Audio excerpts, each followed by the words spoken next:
Hello বন্ধুরা, আমি ঝুমুর lifestyle. দেখো, আজকে আমি শীতকালের সবজিগুলো বাঁধাকপি দিয়ে মাছের মাথা দিয়ে রান্না করছি। তোমরা সবাই আমার পাশে থেকো আর ভিডিওটা পুরো দেখো, ঠিক আছে বন্ধুরা? যে যেখান থেকে দেখছো ফার্স্টে লাইক দিয়ে, যদি নতুন হয়ে থাকো তাহলে চ্যানেলটা সাবস্ক্রাইব করে আমার পাশে থেকো বন্ধুরা। আর দেখে নাও, আর তোমরা সবাইকে ভালোবাসা আর বড়োদেরকে প্রণাম জানাচ্ছি। আর আমার ভিডিওটা পুরো দেখবে। আজকে মাছের মাথা দিয়ে আমি বাঁধাকপি দিয়ে রান্না করলাম।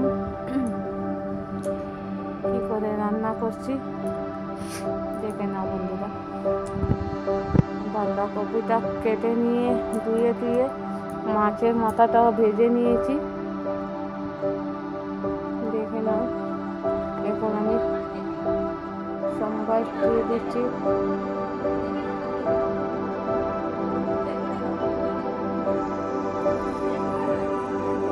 আমি এখন এখানে পেঁয়াজ দিয়েছি, কালি জিরে দিয়েছি, শুকনো লঙ্কা আর তেজপাতা দিয়ে দিলাম।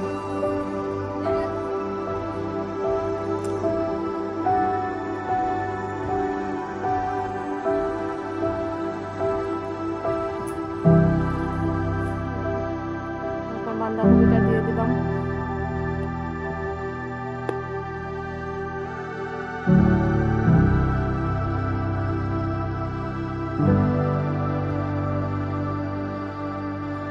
তোমাদের যদি ভিডিওটা ভালো লাগে তাহলে একটা টুক করে লাইক করে দেবে।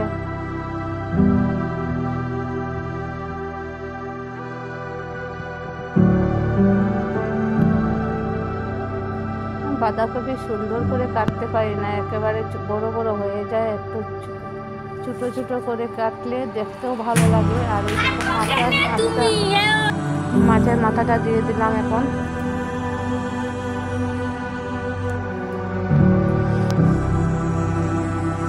বাঁধাকপি অনেক রকম খাওয়া যায়, নিরামিষ তো অনেক ভালো লাগে। বড়ি টড়ি দিয়ে, মটরশুঁটি সটরশুটিগুলো দিয়ে অনেক বেশ ভালো লাগে। আমার ঘরে নিরামিষটা অনেক সবাই ভালোবাসে, যেন আমার মেয়ে বিশেষ করে আমার নিরামিষ বাঁধাকপিটা অনেক ভালোবাসে। মটরশুঁটি বড়ি টড়ি দিয়ে, ধনে পাতা এগুলো সবগুলো দিয়ে।